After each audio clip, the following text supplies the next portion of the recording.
함께 보실 하나님 말씀은 구약성경 출애굽기 27장입니다. 내일 말씀이기 본문은 출애굽기 26장과 27장인데 시간 관계상 다 읽지는 않고요. 27장 1절부터 8절까지 말씀을 읽고 설교를 통해서 전체 내용을 간략하게 살펴보도록 하겠습니다. 출애굽기 27장 1절부터 8절까지 말씀, 구약성경 123면 전후를 보시면 되겠습니다. 1절부터 함께 봉독합니다.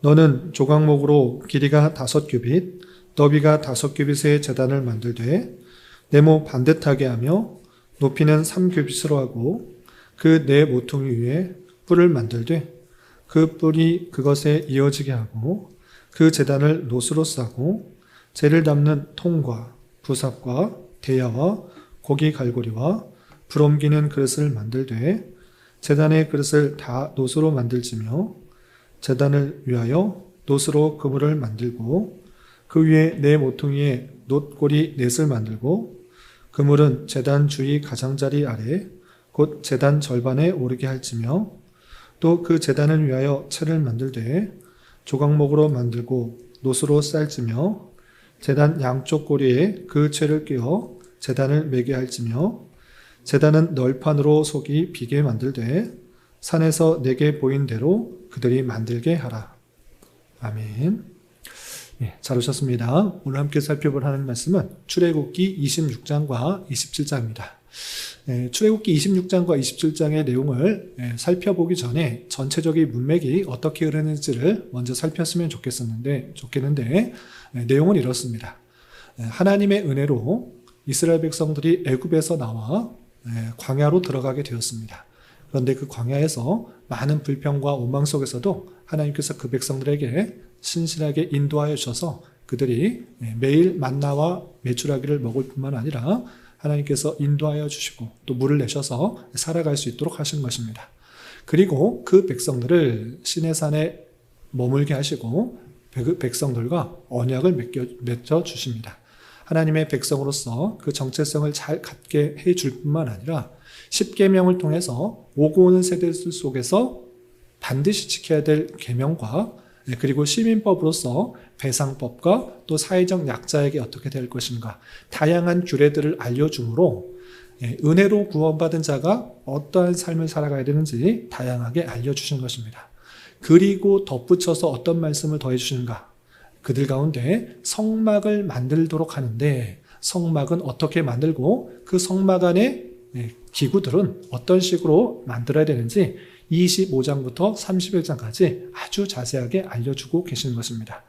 오늘 살펴볼 하나님 말씀은 출애굽기 26장과 27장인데 거기서는 크게 4가지 규례에 대해서 알려주고 있습니다. 26장에서는 성막을 어떻게 만들어야 되는지, 또 27장 1절부터 8절까지는 번제단, 제단을 어떤 식으로 만들어야 되는지를 규례, 그리고 27장 9절부터 19절까지는 그 성막 안의 뜰은 어떤 식으로 되었는지, 그리고 휘장들은 어떻게 쳐야 되는지 아주 자세하게 설명하고 있습니다. 그리고 마지막 20절부터 21절까지는 그 성막 안에 등잔대에 등불이 있는데 그 등불을 어떻게 관리해야 되는지 그 규례도 쭉 설명하고 있는 것입니다. 내용이 길기 때문에 하나하나 일일이 다 살펴보기에는 시간이 제한이 되니까 여러분들 갖고 계시는 교환을 통하여서 요약된 내용을 통해서 내용을 파악하고 교훈받도록 하겠습니다. 그럼 갖고 계시는 교환을 살펴보시기 바랍니다. 우선 26장 1절부터 20절까지는 성막의 휘장과 그 휘장을 세울 널판을 어떤 식으로 만들어야 되는지 아주 잘 표현하고 있는데 그 규격은 먼저 이렇습니다. 견고한 골격과 천막으로 이루어지는 폭 4.5m, 높이 4.5m, 길이 13.5m 되는 그 구조물의 그 규격들을 먼저 만든 다음에 그 위를 4겹의 휘장으로 쌓도록 하는 것입니다.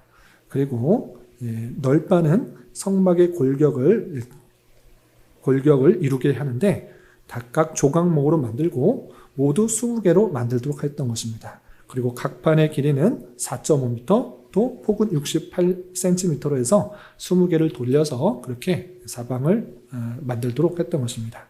그리고 그 널판들이 설 수 있도록 어떻게 하는가? 은받침을 만들어서 받침을 세우고 또 위를 끼우고 고리를 끼워서 그 받침들이 더욱더 튼튼하도록 하도록 했는데 그 규례가 21절부터 29절까지 나오게 됩니다. 그래서 남편의 20개 또 널판이 40개 되어 있고 또 40개의 은받침이 있고 또 북편으로도 20개 또 받침이 40개 또 서편으로도 6개와 또 받침 12개 이런 식으로 그 받침마다 2개의 받침을 날반마다 2개의 받침으로 해서 견고하게 설 수 있도록 그렇게 한 것을 보게 됩니다. 그리고 그 마지막 30절에 보면 그 모든 것들이 하나님께서 말씀하신 대로 그러니까 산에서 보인 양식대로 그대로 만들도록 하라라고 말씀하시는 것을 보게 됩니다. 그리고 27장 1절부터 8절까지는 아까 말씀드린 것처럼 그 성막 안에서 주로 뭐 해야 되는 것인가? 제사를 드리도록 하는 것인데 제사를 드릴 단을 만들도록 한 것입니다. 그래서 1절, 2절 보면 제단의 규격이 어떤지 그리고 그 제단은 무엇으로 만들어야 되는지 표현하고 있습니다. 특별히 제단의 그 나무는 조각목으로 하고 그것을 돛으로 다 둘러싸도록 했던 것입니다. 그리고 네 모퉁이에 뿔을 만들도록 했습니다. 그리고 3절부터 5절까지는 그 제단에서 제사를 드릴 때 필요한 여러 가지 구성물들을 말해주는데 예를 들어서 재를 담는 통, 그리고 부삽, 대야, 고기 갈고리, 불을 옮기는 그릇 그 모든 것들에 대해서 설명하고 그 모든 것들을 또 어떻게 만들어야 되냐 돛으로 만들어야 된다 이렇게 표현하고 있습니다. 그리고 이동을 위해서 그 네 귀퉁이에 고리를 만들어서 채에 끼워서 이동할 수 있도록 만들어라 이렇게 알려주고 있습니다. 그리고 27장 9절부터 19절까지는 성막의 뜰을 만들기 위해서 그러니까 제사를 드리는 곳이 일반 사람들이 사는 곳과 구별되기 위해서 그 뜰을 만들도록 하는 것입니다. 그래서 그 뜰을 휘장으로 치도록 하는데 남과 북, 서쪽에는 휘장을 다 두르고 동쪽에는 문을 낼 수 있도록 하는 것입니다. 먼저 남쪽과 북쪽 그리고 서쪽에는 어떻게 휘장을 치도록 하는가라고 할 때 100규빗이 되는 세마포 휘장을 쭉 치도록 하는데 남쪽뿐만 아니라 북쪽도 똑같게 이렇게 치도록 하는 것입니다. 그리고 서편은 50되는 규빗으로 포장으로 막아서 사람이 눈높이보다 좀 높아서 거기를 함부로 볼 수 있도록 하진 않았습니다. 그리고 동편에는 20규빗으로 되어 있는 휘장 좌우에 각각 15규빗 되는 포장으로 막아서 입구와 또 그 막는 틀을 만들도록 하는 것을 보게 됩니다. 그리고 그 휘장들이 설 수 있도록 기둥을 맞추게 되는데 그 기둥도 어떻게 해야 되는지 또 그 받침을 어떻게 만들어야 되는지 잘 설명해 주고 있습니다. 그리고 그 동쪽 문의 기구와 재질을 또 18절과 19절에 말하게 되는데 동쪽 입구에 그 들어가는 입구에는 청색, 자색, 홍색 실로 수놓은 그 휘장을 도와서 그 휘장을 통하여서 그 안쪽 성막 안으로 들어갈 수가 있고 거기 안에 또 제단이 있고 또 그 성소와 지성소로 들어갈 수 있도록 크게 구조를 만드는 것을 보게 됩니다. 그리고 성막 안에는 등잔대에 등불을 붙이도록 하는데 이것도 아주 잘 관리하도록 하는 것입니다. 어떻게 하는가? 20절, 21절을 보시면 이렇게 표현되고 있습니다. 27장 20절, 21절 제가 한번 읽어보겠습니다. 너는 또 이스라엘 자손에게 명령하여 감람로로 짠 순수한 기름을 등불을 위하여 내게로 가져오게 하고 끊이지 않게 등불을 켜되 아론과 그의 아들들로 회막 안 증거궤 앞 휘장 밖에서 저녁부터 아침까지 항상 여호와 앞에 그 등불을 보살피게 하라. 이는 이스라엘 자손이 대대로 지킬 규례니라 라고 하면서 자손 대대로 그 성막 안에 그 등잔이 꺼지지 않도록 항상 그걸 돌보도록 하는데 그 기름이 떨어지지 않아야지만 계속 불이 켜지는 것입니다. 그런데 그 기름도 아무 기름으로 하는 것이 아니라 감람으로 짠 순수한 기름을 가지고 등불을 켜서 그 등불이 항상 켜져 있을 수 있도록 하도록 한 것입니다. 그리고 그 성막 안에 들어갈 수 있는 사람은 아무나 할 수 있는 것이 아니라 아론과 그의 아들들, 그 자손들을 통하여서, 제사장들을 통하여서 그 불이 계속 꺼지지 않도록 규례를 알려주는 말씀을 살펴볼 수 있습니다. 이렇게 27장과 28장에서는 성막과 번제단과 성막들의 규례와 등불을 어떻게 관리해야 되는지에 대해서 나오는데, 이 말씀을 통해서 교훈받을 수 있는 것들을 세 가지로 정리하겠습니다. 첫 번째, 성막의 모든 구조는 자기가 만들고 싶은 대로, 편한 대로, 그냥 사람들이 하자는 대로 만드는 것이 아니라 어떻게 되느냐, 하나님께서 보이신 그대로, 그 양식대로 만들도록 하는 것입니다. 그것이 각 기구를 표현할 때마다 나오는데, 오늘 말씀에서도 26장 30절에 이렇게 되어 있습니다. 26장 30절 보시면 너는 산에 보인 양식대로 성막을 세우지니라 라고 표현되어 있고, 27장 8절에서도 산에서 내게 보인 대로 그들이 만들게 하라 라고 하면서 그 각각의 기구를 만들 때 자기가 편한 방식으로 만드는 것이 아니라 하나님께서 보이신 양식 그대로 만들도록 하는 그 규례를 살펴볼 수 있는 것입니다.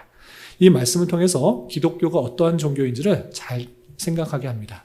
내가 편한 방식으로 하나님을 섬기고 내가 편한 방식으로 하나님께 예배하는 것이 아니라 하나님께서 우리에게 어떤 것을 말씀하셨는지를 잘 분별하고 그대로 하나님을 섬기는 것이 필요한 것입니다. 내가 편한 방식으로 하나님을 섬기고 내가 편한 방식으로 기도하고 내가 편한 방식으로 봉사하고 이런 방식이 아니라 하나님께서 우리에게 어떤 말씀을 하셨는지를 부지런히 읽고 깨달아 그 말씀에 순종하면서 살아가는 그런 삶이 되어야 될 것입니다. 이른바 기독교는 계시의 종교, 말씀의 종교다라고 표현하는 것입니다. 하나님께서 우리에게 분명한 말씀을 주셨을진데 그 말씀을 부지런히 읽고 올바로 깨달아서 그 말씀대로 하나님에 대해서 깨닫고 하나님께서 원하시는 삶을 살아가기에 힘써야 될 것입니다. 이런 저와 여러분이 되시기를 주님의 이름으로 부탁을 드립니다. 두 번째 생각할 것은 성막과 여러 기구에 대해서 나왔는데 이 모든 것들을 왜 양식대로 지으라고 했는가라고 할 때 그 것대로 해야지 하나님께서 진정으로 알려주고자 하는 내용들이 있기 때문입니다. 특별히 성막과 또 번제단과 여러 기구들은 누구를 뜻하도록 하는가? 예수 그리스도를 늘 생각하도록 하신 그런 의식법인 것입니다. 이것은 예수님께서 어떠한 사명들을, 어떤 사역들을 하실지를 잘 알려주는 그런 사역인 것입니다. 그 예수님께서는 우리와 늘 함께하여 주셔서 우리 대신 제단에 희생당하심으로 말미암아 그 희생의 값으로 우리가 죄가 없어지게 되고 주님께 담대히 들어갈 수 있는 그 지성소 안에 그 언약궤, 하나님의 임재의 표시인 그 주님께로 담대히 갈 수 있다는 것들을 절대 잊지 않도록 하시는 아주 놀라웠고 분명하고 확실한 그런 규례인 것입니다. 그러므로 성막의 규례 또 여러 가지 성막 안의 기구들을 통하여서 우리는 예수 그리스도께서 어떠한 분이신지를 더욱더 잘 깨닫는 그런 수단으로 삼아야 될 것입니다. 문자 그대로 오늘날 우리도 교회당 말고 성막을 그대로 보이신 나와 있는 양식대로 지어야 됩니다. 오늘날에도 번제단을 지어야 됩니다. 그리고 촛불을 껴놓고 꺼지지 않도록 계속 관리해야 됩니다. 이런 식으로 적용하는 것은 시대착오의 발상이다라고 할 수 있는 것입니다. 구약시대의 다양한 의식법들은 예수 그리스도를 뜻하는 것이고 예수 그리스도께서 그 오심으로 말미암아 팩이 완성된 것입니다. 그러므로 그런 성막의 규례와 여러 기구들을 통해서 예수님이 어떠한 분이신지를 더욱더 잘 깨달아야 할 것입니다. 우리는 그 예수님을 잘 깨달을 뿐만 아니라 지식적으로 아는 데서 그치지 않고 또 실제 삶에 있어서 나와 함께 하시고 나의 모든 죄를 사해 주실 뿐만 아니라 우리와 함께 하셔서 우리의 힘과 능력이 되시는 주님을 더욱더 잘 경험할 수 있어야 될 것입니다. 이런 저와 여러분이 되시기를 주님의 이름으로 부탁을 드립니다. 그리고 마지막 한 가지 더 도전을 드리자면 그 성막 안에 등불을 어떻게 관리해야 되는지 아주 분명하고도 자세하게 설명하고 있습니다. 그것은 다름 아니라 아론과 그의 아들들, 즉 제사장이 그 등불을 감람으로 짠 순수한 기름을 가져다가 꺼지지 않게 항상 켜질 수 있도록 관리하도록 그런 사명을 주셨던 것입니다. 오늘날에 제사장도 없고 또 성막도 없고 등불도 없으니 이것은 그냥 읽고 넘어가야 되는 것인가? 그렇지 않고 그 말씀이 상징하는 바가 무엇인지를 잘 살펴야 될 것입니다. 성막 안에 그 어둠을 밝히는 불빛은 예수 그리스도께서 이 땅에 오셔서 참된 빛이 되어주신다는 사실을 가지고 우리는 어두워져가는 그 세상 속에 참된 빛이 되시는 그 주님, 그 말씀을 가지고 이 땅을 살아가야 될 것입니다. 꺼지지 않는 빛, 참된 세상은 점점점 자기의 쾌락과 유익과 만족만을 위한 그런 사회로 갈 것이지만 우리는 어떠한 삶을 살아가야 되는지 아주 분명하게 성경에서 교훈하고 있는 것입니다. 그 말씀을 늘 마음에 간직하고 이 땅을 살아가야 될 것이고 제사장이 그 불을 꺼지지 않도록 계속 관리하도록 한 것처럼 우리 또한 각자에게 맡겨진 사명들이 있는 줄 알아 최선을 다하고 충성을 다해서 책임감 있게 그 일들을 감당해야 될 것입니다. 하나님께서 우리에게 다양한 은사와 달란트를 주셔서 크고 작은 여러 가지 일들을 주님 대신하여 그 일들을 감당하도록 부르셨다는 사실들을 기억하며 주님의 몸된 교회로서 그 일들을 충성을 다하여 최선을 다하여 잘 감당할 수 있는 우리가 되어야 될 것입니다. 이런 저와 여러분이 되시기를 주님의 이름으로 부탁을 드립니다. 기도하겠습니다. 하나님 아버지 감사합니다. 오늘 말씀을 통해 출애굽한 이스라엘 백성들에게 성막과 제단 등 여러 성막의 기구들을 어떻게 만들며 관리해야 되는지 알려주는 말씀을 살펴보았습니다. 이런 말씀을 대하는 자로서 오직 하나님의 은혜로 구원받은 자답게 내가 편한 대로가 아니라 하나님께서 원하시는 대로 삶을 살아가기에 힘쓰게 하여 주시고 우리의 대속자 되시는 예수 그리스도를 성막의 여러 규례를 통해 더욱더 잘 알아가게 하여 주시며 영적인 제사장으로서 세상을 비춰줄 참된 말씀의 빛이 끊이지 않을 수 있도록 늘 말씀을 가까이 하며 맡겨진 책임들을 더욱더 충성스럽게 잘 감당할 수 있도록 은혜를 더하여 주시옵소서. 주님, 이 시간 계속해서 우리에게 주어진 여러 가지 기도 제목을 가지고 주님 앞에 나아갑니다. 믿음으로 간구하는 은혜의 시간이 되게 하여 주시옵소서. 예수님의 이름으로 기도 올리옵나이다. 아멘.